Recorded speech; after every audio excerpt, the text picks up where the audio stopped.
All right, as we get comfortable, again, hello and welcome to the DAR Museum's monthly virtual lecture series. My name is Rebecca Quam and I am the Curator of Education Outreach here at the museum. And yes, I am sitting in our museum currently. And I want to thank you for joining us for this month's lecture, Decorating Washington, D.C., E.F. Caldwell and Company. Now, this lecture is part of our Tuesday Talk series, which includes topics ranging from the decorative arts to museum collections to American social history. And this month, we will also see focusing on our current exhibition. Now, this presentation will take about 30 to 45 minutes, and it will include a Q&A session at the end of the presentation. You should be able to see a Q&A box on your screen. And if you have any questions during the presentation itself, please feel free to add them there, and we will get to as many questions as time permits at the end of the presentation. Now, I would like to take a few moments to welcome and introduce you all to this month's speaker, Patrick Sheary. Now, Patrick serves as the Curator of Furnishings and Historic Interiors for the DAR Museum, where he is responsible for furniture, ceramics, glass, mechanical objects, silver, and rare books in the collection. And this includes objects dating from the 17th to the 19th centuries.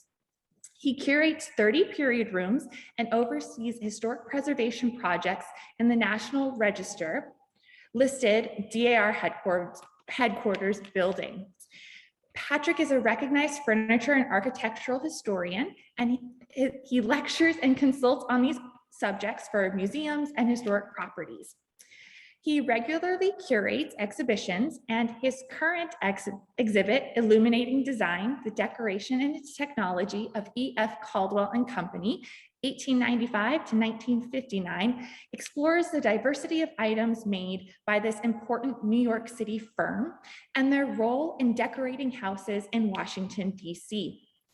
Patrick's writings includes a comprehensive catalog of the DAR Museum's furniture collection, and his current work includes 2 articles, one relating to the DAR period rooms and another about early electric cooking appliances. Patrick earned a Master's of Arts in Museum Studies from the George Washington University here in DC, and a Bachelor of Arts in History from Keene State College in Keene, New Hampshire. Now, without further ado, here is Patrick Sheary. Thank you, Becca, for the lovely introduction. And I'm going to stop my video so that you can all focus on the slides, and I will begin momentarily. There we go. But before I begin, I'd like to thank my colleagues at Hillwood Estates and Gardens, the Society of Cincinnati, the Smithsonian Library, Coopy Hewitt Smithsonian Design Museum, and private collectors for helping me obtain and giving permission to use the necessary images for this lecture. It's been so nice working with you all throughout this process. Today, I'm going to talk about the work of E.F. Caldwell and Co., a lighting and decorative objects maker, and their work in Washington, D.C., specifically for the White House, Eleanor and Robert Patterson House, Lars and Isabella Anderson House, and Hillwood, the home of Marjorie Merriweather Post. First, however, I shall give a brief background about the Caldwell firm. Edward F. Caldwell and Co. was one of the most important lighting manufacturers in the nation. It was founded in 1895 by Edward F. Caldwell on the left and Victor F. von Lossberg on the right, and incorporated in 1914 after Caldwell's death. The firm's products were highly regarded by critics and tastemakers of their time. This was no small operation, and the New York City headquarters boasted 14 showrooms, 12 salesmen, 20 draftsmen, as well as machinists, metalworkers, gilders, painters, and many other skilled craftspeople. There was even a museum of historic lighting and a large reference library. Caldwell occupied the 3 buildings in the left-hand picture at 36 to 40 West 15th Street, in a building designed by McKim White in 1901. In 1938, the showrooms and head offices relocated to 214 to 16 East 57th Street, as seen in the picture on the right. The factory moved to New Jersey. This is a view of the Pine showroom during the 1920s. And as you can see, there's a vast array of lighting fixtures. Many of Caldwell's clients preferred the traditional style, which is reflected in the items offered here. This showroom represents Caldwell's foray into modernism, beginning in the late 1920s. Von Lossberg did not like the Art Deco, so only one showroom was dedicated to this style. Frank Moffat was the modernist expert at Caldwell who advised clients on both fixtures and decorative schemes. These pages from a photo binder represent a collection of over 50,000 images, now at the Smithsonian Library's Cooper Hewitt collection. Once complete, an item was photographed. It's assigned a design number written in the bottom margin. So you can see, for instance, there'll be a letter and number combination, i.e. like 15438, for instance. Binders were mostly arranged by type, such as floor lamps or chandeliers, and stored in specially made mahogany cabinets. Prospective clients could look at these binders to choose a design. Much of the work was customized for specific orders, but elements could be reused to create something different according to client preference. If required, a team of artists prepared detailed presentation drawings like these, shown here for clients. Though the artists rarely received credit for their work, a few were described in later interviews of former employees as exceptional, like Mr. Linder and John Landber. Another artist, simply described as Gary, was described as Spanish descent and represents one of the many talented immigrants who worked at the firm. Caldwell used production drawings like these to aid the fabrication department in making and assembling items. They are much like architects building plans or drawings. The firm worked with architects of the day like Stanford White and decorators like Elsa DeWolf, here looking very dramatico, to create harmonious designs. Caldwell's success came from blending cutting-edge modern technology like electricity and production techniques with traditional styles in vogue at the time. One critic described their skill as, quote, setting the egg on end, end quote. The firm won many awards, as you can see here, and distinguished clients found their way to the New York headquarters. Caldwell made high-quality items, but shifts toward modernism, mass production, and form management in post-war years brought an end to the firm in 1959. Though located in New York City, Caldwell fixtures can be found all over the world. This is no less the case for Washington, D.C. Caldwell lighting can be seen in many public buildings and are often passed daily with little notice. One of their earliest DC commissions was the Patterson House. In 1901, Robert and Eleanor Patterson hired their favorite architect and decorator, Stanford White of McKim White, to design a brand new house for them at 15 DuPont Circle. White worked tactfully with his difficult client to create history-inspired interiors for the Pattersons. As with much of his later work, White subcontracted to various decorating firms like Tiffany Decorating Co., Hayden and Co., and Allard & Sons. White hired his friend Edward Caldwell's firm to supply most of the lighting for the house.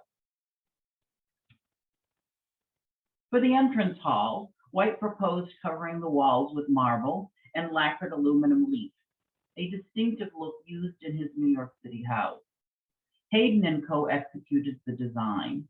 In June 1902, White purchased an antique limestone mantel, marble table, and stone benches from dealers in Europe.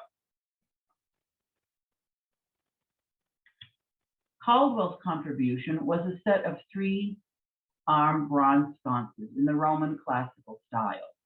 The fluted arms sprouting from a canthus leaf derived from a 16th century painting in the Museo Nacional Thyssen-Bonamisa in Madrid by Dutch artist Martin van Helmsrick, of a woman with an elaborate spinning wheel. A close look at the painting shows the design inspiration circled in red, taken from the scroll distaff support. A photo of this painting is actually in the Caldwell design book, suggesting that the designers there used this painting as a design source. The graceful marble staircase featured wrought iron banisters with crimson velvet upholstered railing and a center carpet. White originally installed a window seat and a large leaded glass window on the stair landing wall.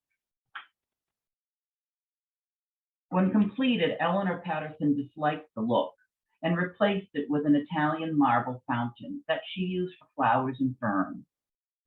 The fountain was purchased during one of her European buying sprees. The Stair Hall is where perhaps Caldwell placed the most unusual and interesting fixtures in the house. The sconces seen here are made of pine and stained to look like walnut. They date from the 19th century and originally held candles.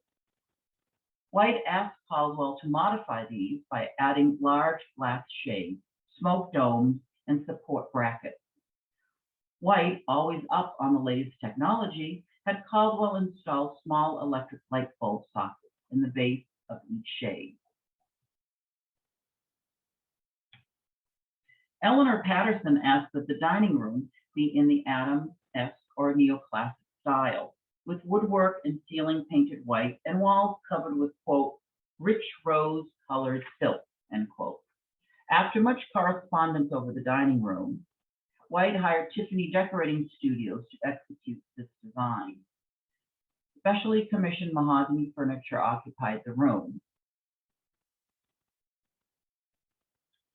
Caldwell supplied the large glass and gilt bronze chandelier and sconces, all originally candle lit. Eleanor Patterson did not care for electricity. Because she didn't trust electricity, Eleanor asked White to install 2 separate lighting systems, gas, which she preferred, and electric, which she saw would be a secondary source. I suppose she preferred to go boom, but whatever. White tactfully suggested that this would be a waste of money and basically installed an electric power system. In 1927, Eleanor Patterson redecorated the entire house, including the library seen in this picture, for the President and First Lady Coolidge, who stayed there during White House renovations.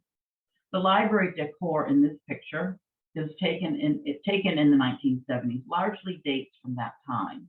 The waxed pine paneling and an 18th century marble mantelpiece that features of the room. The inset photo shows First Lady Coolidge on move-in day. On either side of her are cast in wrought iron Caldwell sconces. Caldwell also provided lighting for this redo, including a pair of monumental gilded bronze and glass 8-light girandoles. Caldwell often cleverly included hidden switches into designs, like that seen in the girandole base on the right. The upright finial in the center is actually a switch. Turning it once lights half the bulbs, and turning it twice all the bulbs. Rather kind of clever. Eleanor carried the Adams-esque theme to the master bedroom and sitting room, installing a neoclassic style cut glass chandelier and matching sconces. She also purchased this small chandelier on the left, assembled from 18th century English cut glass. Its small forearm size suggests that it was originally a candelabrum. The design books feature many lighting fixtures made from old parts. Caldwell excelled in creating period-style lighting this way. In 1902, during the Theodore Roosevelt administration, the White House underwent extensive renovation and redecoration. Congress passed a legislative spending bill for $475,445 to repair and refurnish the house and grounds. Roosevelt hired McKinley and White as architects for the project. Through Stanford White, Caldwell received the commission to supply all the lighting fixtures. Perhaps the most recognized Caldwell fixture at the White House that still greets visitors today is this lantern hanging in the north portico. Stanford White and Charles McKim created an English country house-inspired interior that harmonized with James Hoban's original design. This 1902 photo shows the completed blue room with French Rococo style Caldwell chandelier and sconces. The photo on the right is from the Caldwell design books, with drawn-in proposed design changes carried out before its installation. The red room features a robust chandelier in the Baroque taste, with an American bald eagle as a finial, and a set of French neoclassic style sconces. And again, on the left here, you can see the Caldwell photograph from the design book of the chandelier right after it was finished.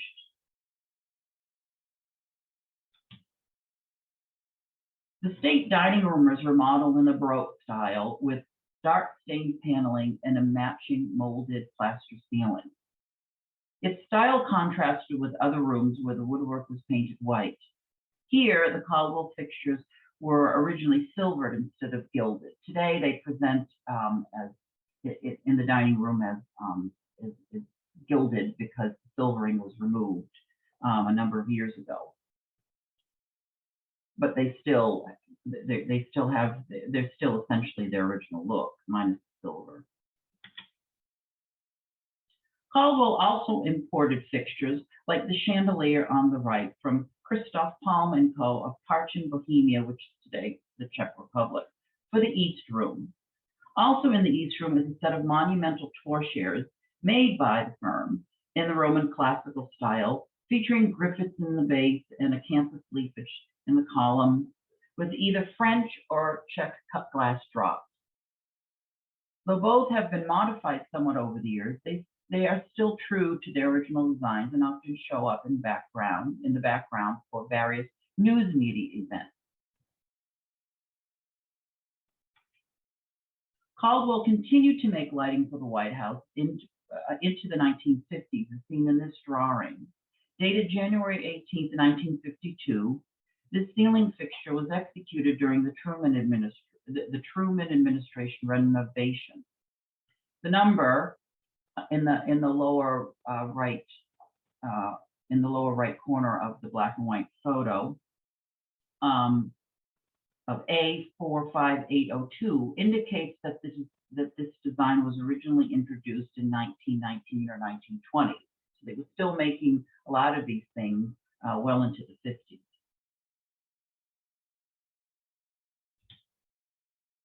(1902) was a busy year for E.F. Caldwell and Co. in D.C. because they also worked on a mansion for Lars and Isabella Anderson. The Andersons hired Boston architect Little and Brown to design a house for them on Massachusetts Avenue near DuPont Circle. The architects chose Caldwell to make most of the electric light fixtures, designing them to fit the style of each historically inspired room. Upon entering, the porte-cochere features a hanging lantern and a pair of gilded bronze and iron sconces. The black and white photos are taken from, as usual, from the Caldwell design book.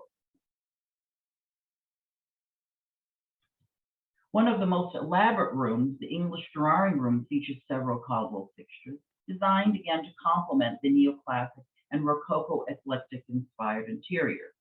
These gilded bronze sconces are in the Baroque style. Please ignore the modern light bulb. I couldn't get, because of the pandemic, I couldn't get a new picture of it, so just pretend there's the antique light bulb there. The room also features this large gilded bronze chandelier, which is even more fabulous in person. In another room called the Winter Garden are a set of sconces in the ancient Roman style, having a spiral of water spouting from the mouth of a face, perhaps representing Poseidon. There is also a set of chandeliers reproducing ancient Roman oil lamps, and in place of wick, of course, there are electric sockets. If the Romans only had electricity, they could have dispensed with all those wicks. This gigantic gilded torchère is one of a pair made for the ballroom.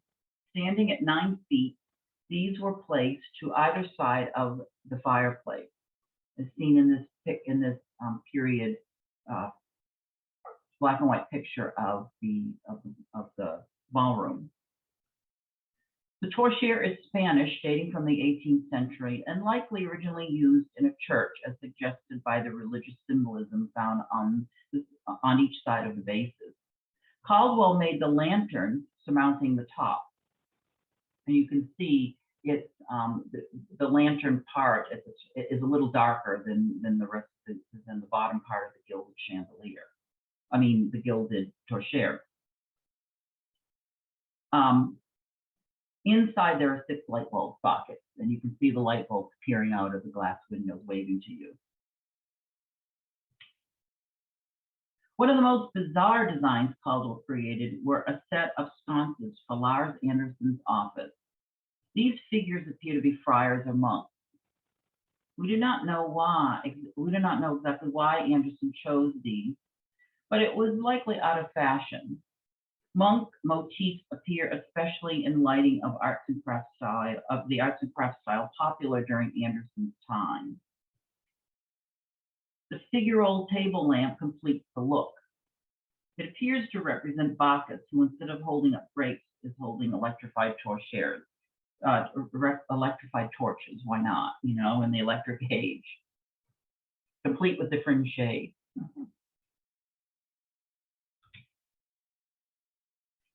Isabel's bedroom and bathroom feature Caldwell fixtures as well. The bathroom sconces especially were made in the shape of ancient Roman oil lamps with electric light. Fixtures like these in the bathroom, in the Anderson bathroom, were actual copies of ancient examples exhibited at the Louvre, the Naples National Archaeological Museum, or the British Museum.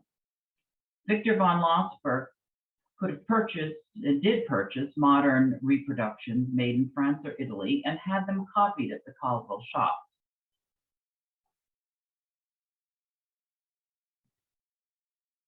This slide shows the type of item that could be purchased for copying. The lamp on the right dates from the early 20th century and was made in either France or Italy. The original can be seen today on the left at the British Museum. Caldwell also offered antique and reproduction furniture and paneling to clients. The Andersons purchased 26 mahogany chairs from the firm for use in the dining room. This is a sample of the variety of items Caldwell offered clients relating to room decor. The paneling appears to be salvaged 18th century English woodwork. The group of tables in the center are reproductions, whereas the chairs appear to be antique.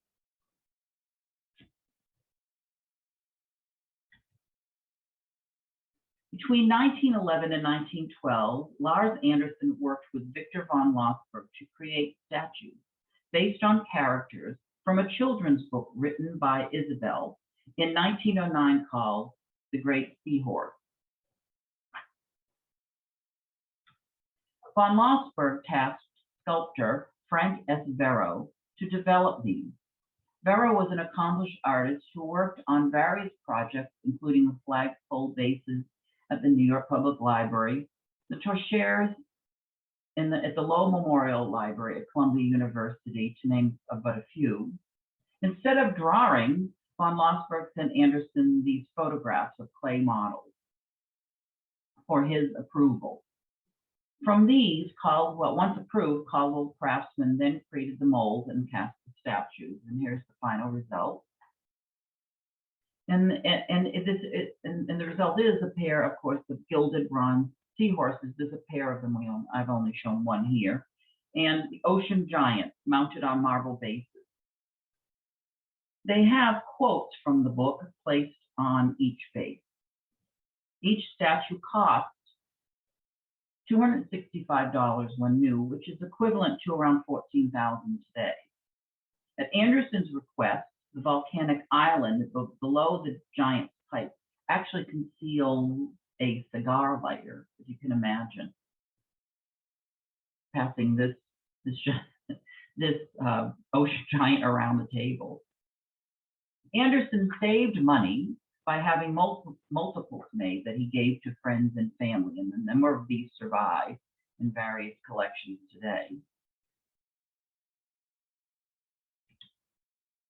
As a member of the Society of Cincinnati, a hereditary organization of descendants of officers who served in the American Revolution, Lars Anderson asked von Lossberg to design a clock commemorating those who fought for American freedom. The classical figures flanking the clock represent war and victory. Each column is a tied bundle of rods called fasces that represent power. Hanging from the American flag are medals of the Order of the Star of the Loyal Legion and the Order of the Spanish-American War. They're quite impressive in person.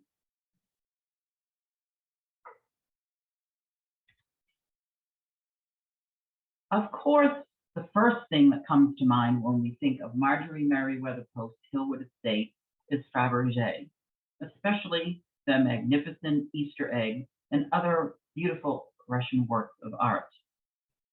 Mrs. Post collected all things beautiful, which is why Hillwood is where fabulous lives, after all. Post's affair with Edward F. Caldwell began, however, well before she moved into Hillwood. Her largest purchases were during the 19-teens and 20s, especially for her Manhattan mansion, later penthouse, and her Florida estate, Mar-a-Lago, among other mansions that she owned. But we must go back a little further to 1917, and Post, then married to Ed Close, first leased and then purchased this mansion at 9 East 92nd Street from the Isaiah Townsend Verdon estate. Inside, she created a series of magnificent spaces, mostly in the French Rococo and neoclassic styles. She commissioned Caldwell to design many of the lighting fixtures and accessories for the mansion. This view of the second floor stair hall shows many Caldwell items, including a pair of monumental marble and gilded bronze standards. And I've boxed out one in red so that your eye can go to it. They do survive today, as you can see in the color photo, although without the Candelabrums. The poor cherubs look like, well, they're probably relieved that they don't have to hold up 10 tons of bronze anymore, but they do look kind of forlorn. They're looking for the basket of candlesticks that they used to hold up. Von Lossberg likely had the marble part special carved in Italy, with the gilded bronze mounts made in the Caldwell workshop. Other Caldwell fixtures include the alabaster in gilt bronze chandelier and sconces, which you can see in the room. The color pictures on the right show a double-sided picture frame of Mrs. Post's daughters, Eleanor and Adeline. And Adeline is the one shown. And a poker chip box as preserved today at Hillwood. Mrs. Post displayed these Caldwell items respectfully on the console table in the background. Again, both of these are boxed out in red. And on the center table. These things show up time and again in her different houses. She very much liked them.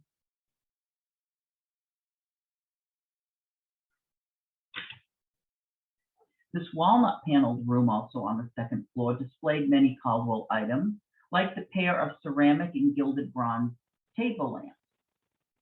The silk shades with tassel fringe and cording were likely made by the New York City firm of Warren E. Cox Associates, who made many of the firm's shades.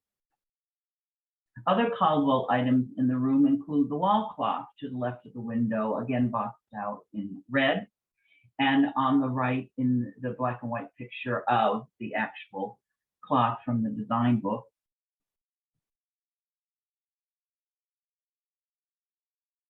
And the other thing is the unusual thermometer. In the color photograph, you can see it. It's boxed out in red again on the table. The thermometer is preserved today at Hillwood Estate and Garden.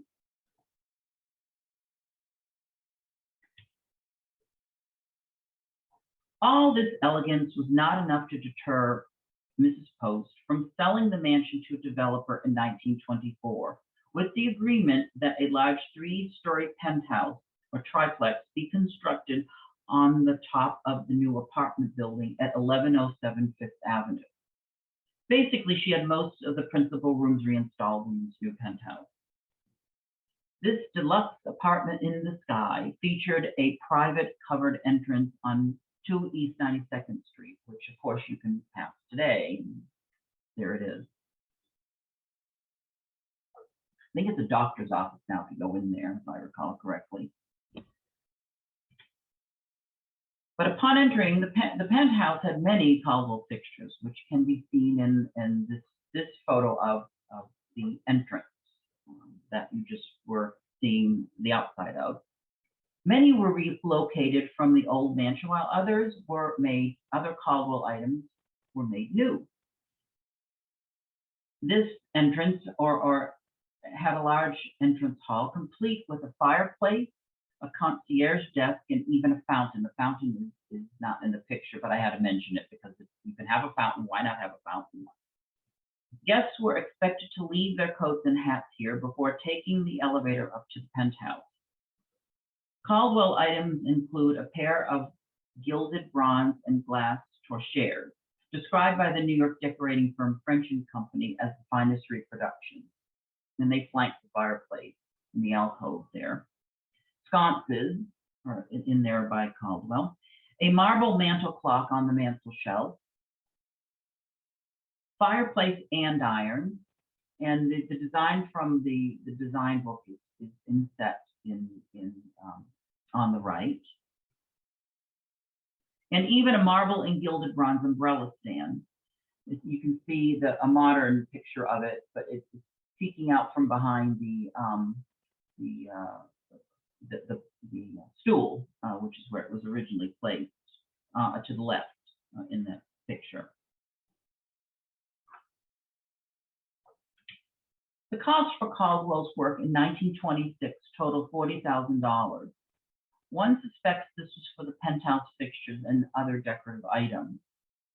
A bill relating to her Palm Beach estate, Mar-a-Lago, totaling over $3,000 from 1930 lists the diverse styles and types that can be seen here of the items she purchased. So she purchased things in an Italian or Spanish wrought iron look with that planter, the French style chandelier, English style sconce, and even modernist items that Victor von Lossberg probably wouldn't have approved, but Mrs. Post certainly did, and she chose these very French Art Deco modernist looking lamps. Returning to Hillwood, there we are, which she bought in 1955 after her divorce from Joseph Davies. She spent 2 years redesigning it. Some of the paneling and many Caldwell fixtures traveled with her to Hillwood. One likes to think of Mrs. Post as almost like a medieval mistress of the house. And as she goes from castle to castle, she puts everything into the cart and she moves it to the next castle. This is certainly what she seems to have done here.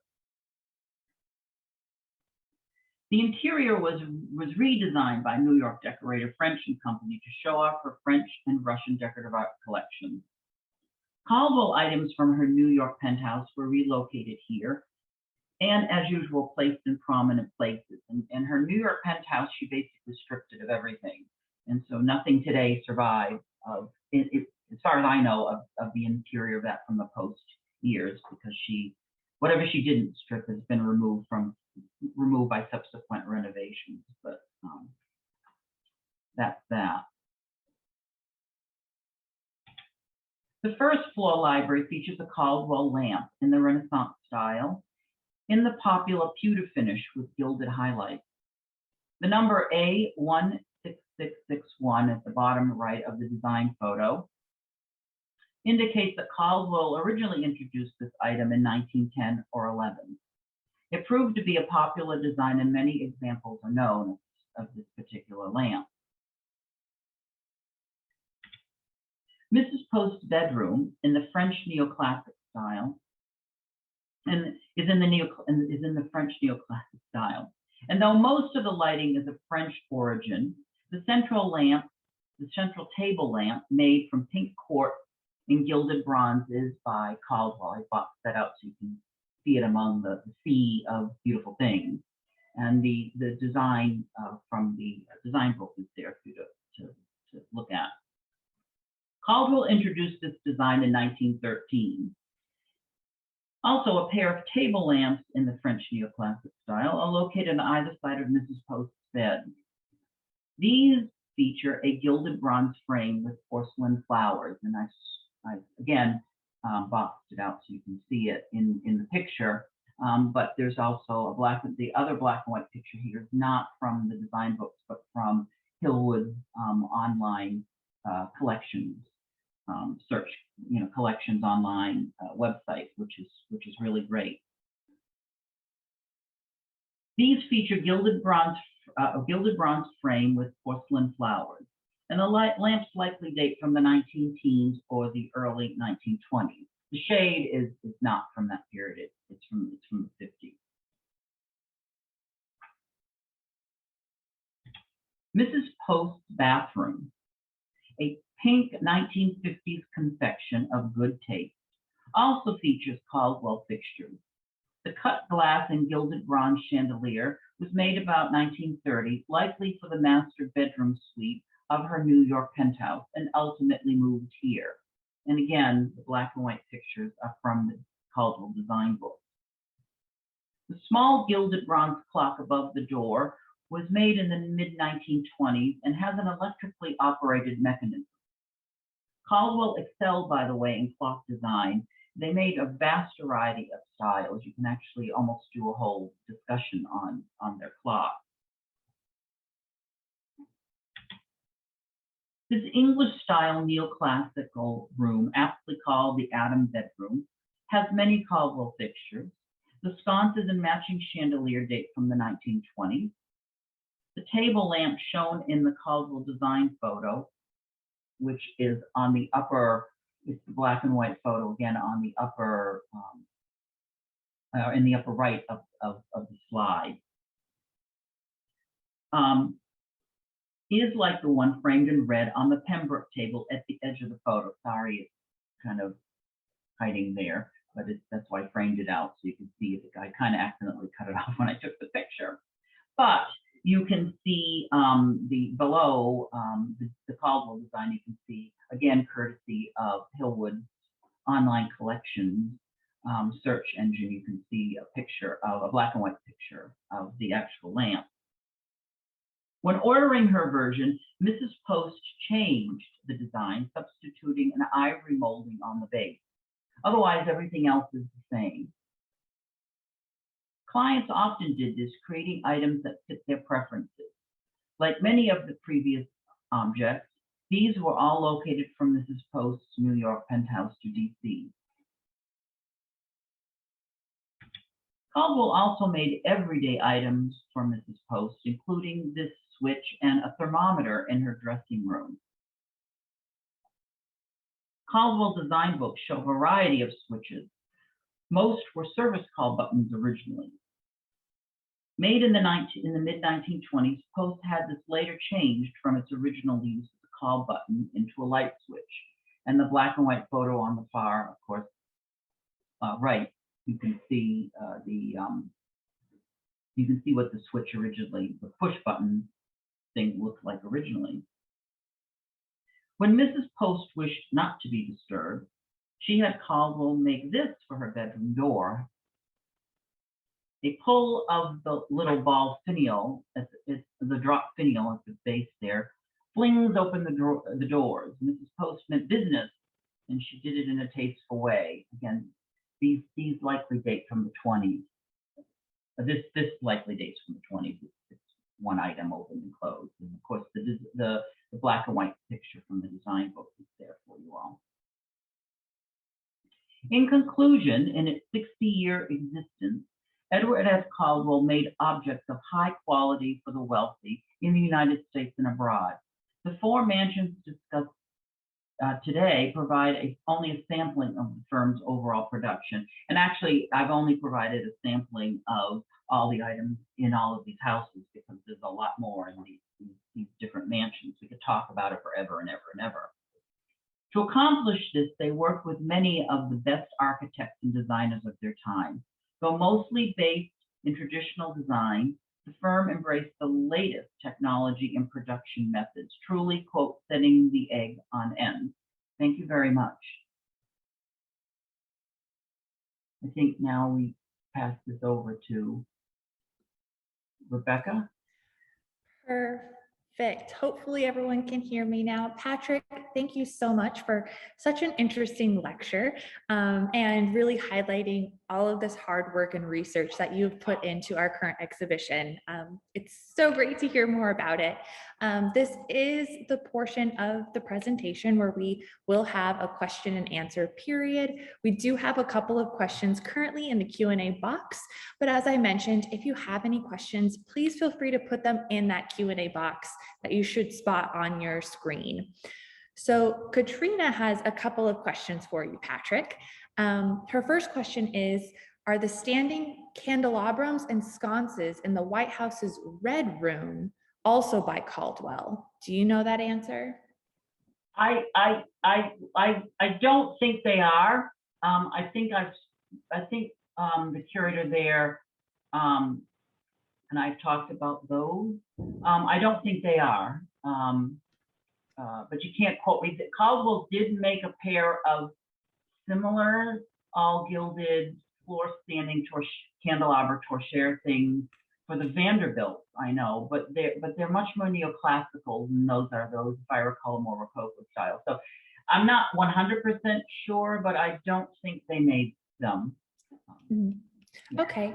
And the second question is, how much of Caldwell's business was furniture and other non-lighting items? Was it a big part of their business? I think it was probably, I'm only taking a guess now. I haven't, I mean, the problem with like a lot of company records is most of them don't survive. We have, you know, the Caldwell, as those at the Smithsonian and other places know, looked at these ad nauseum. The pretty things mostly survive, like the design books and the order books and all that. But 90% of the records of Caldwell, orders, invoices, drawings, all that stuff doesn't seem to survive, or we don't know where it is. Maybe it's in some attic somewhere. That would be nice. And I do know some collectors have some other things, but most of that stuff is at present missing.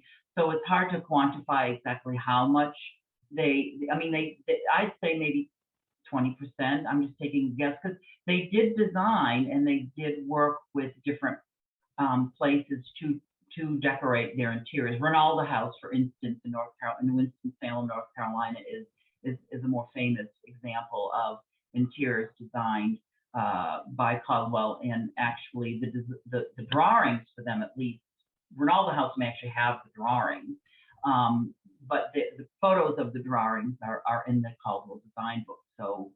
And there's drawings of other unidentified places too that I just haven't figured out where they're from. So I'd say around that 20-30% maybe, but mostly it was lighting and decorative items. That was their thing. Okay. Thank you for providing more clarification for Katrina. Karen also has a question. Is the Caldwell Company still in existence today? I know you can answer that question. Yes, it went out of business in 1959. Mostly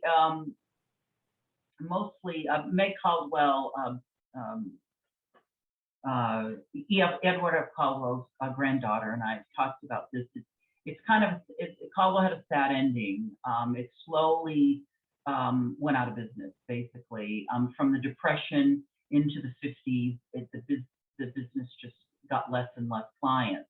Some of it's just the business model didn't work because it was a lot of handwork and a lot of old world kind of stuff, even though they did use modern technologies to produce things.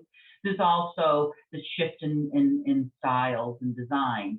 A lot of people in 1955 wanted modernism. They didn't want classicism. And in fact, when you look at the designs and the drawings of order in the late 40s, post 40s, the late 40s and early 50s,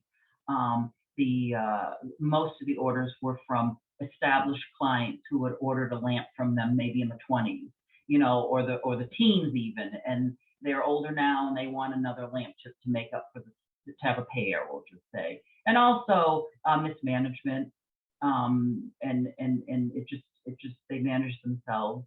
There's a number of lawsuits too that I found that where employees have sued Caldwell for not paying them during this time period. So it's really, you can get at corporate history through lawsuits too, which is a great way to do it. And so it finally closed its doors in '59, and that was that. It's really sad ending to a rather important firm, but we have their things today to still look at. Mm-hmm. Absolutely. We have curators like yourself who are willing to do the research and put in the work to highlight their work. So greatly appreciated as well. You can tell I'm obsessed, It's great. It's so important to talk about all of these important pieces in these homes and in these historic interiors for sure. So I don't see any other questions, but I'll wait for another minute or two. Oh, I do have one. Let's see. Someone did put something in the chat box. Oh, just a thank you from Karen saying that she's thankful for this lecture and she will look at lights and decorative arts with a newly gained perspective. So thank you, Karen, for joining us. We do appreciate those kind words. We try our best to provide great lectures and research for all the public.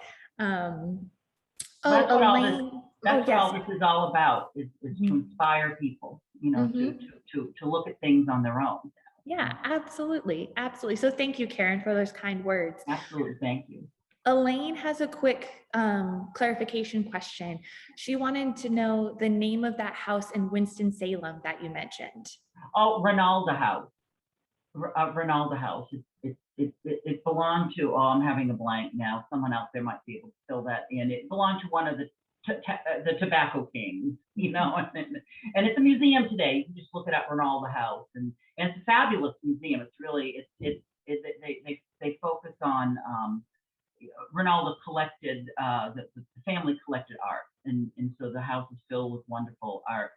but it's also filled with lots of Caldwell, both decorative objects, furniture, as well as lighting. So highly recommended. Okay, thank you so much. So yeah, Elaine, the Ronalda House in Winston-Salem. Hopefully that'll It'll answer be your enough. question. Just Yes. do a Google search. It'll come up. Yes, Google, you can find a whole lot on there. So again, I'll wait for another minute or two if we have any additional last minute questions. As we wait to see if there's any questions, I can also provide a couple of announcements and updates here from the DAR Museum. We are very excited because in less than a month, we will be reopening our doors to the general public. So on September 1st, the public is allowed to come in, see our period rooms, look through our study gallery, excuse me, and see Patrick's amazing illuminating design exhibit. So if you are in Washington, D.C., we encourage you to come on by, say hello, take a look at a lot of this research that Patrick discussed today. Yes, Patrick's giving the thumbs up too, so we both highly recommend it. So yes, September 1st, you can come on in. If you are interested in any additional programs, virtual tours, any other offerings from the museum, please take a look at our website. It's dar.org/museum, and you can take a look at our calendar of events with all upcoming lectures, programs, things like that. So again, we're opening September 1st. Please feel free to come on by, take a look at our wonderful museum, take a look at our calendar of events for any future programs. And I know this happens to me a lot, so I always tell attendees as well, if after the lecture is over, if you think, oh my goodness, I wish I would have asked Patrick this question, please send us an email. You can email us at museum@dar.org, and Patrick will be able to answer questions for you. I can answer questions about programs, future lectures, things like that. But if after this lecture is over, if you have any additional questions, please send us an email and we'll be more than happy to answer them for you. So I don't see any additional questions in the Q&A box. Again, if you have any more after this lecture is over, please send them to museum@dar.org. Also, if you're thinking in a couple of weeks, I wish I would have known what that portion of the lecture was, we are going to post this lecture onto our YouTube page. So keep an eye out. By the end of the week, this recording will be up on our YouTube page. So with no additional questions, I want to thank all of you for attending today's lecture. And thank you, Patrick, for speaking so passionately and eloquently about your amazing research. We hope you can join us for another lecture or program from the DAR Museum. And I see in the chat box that we have a lot of thanks and things like that. Again, thank you so much for attending. We hope you can join us either virtually or in person, and we hope you have a really great rest of your week. So thank you all so much. Thank you. Bye-bye.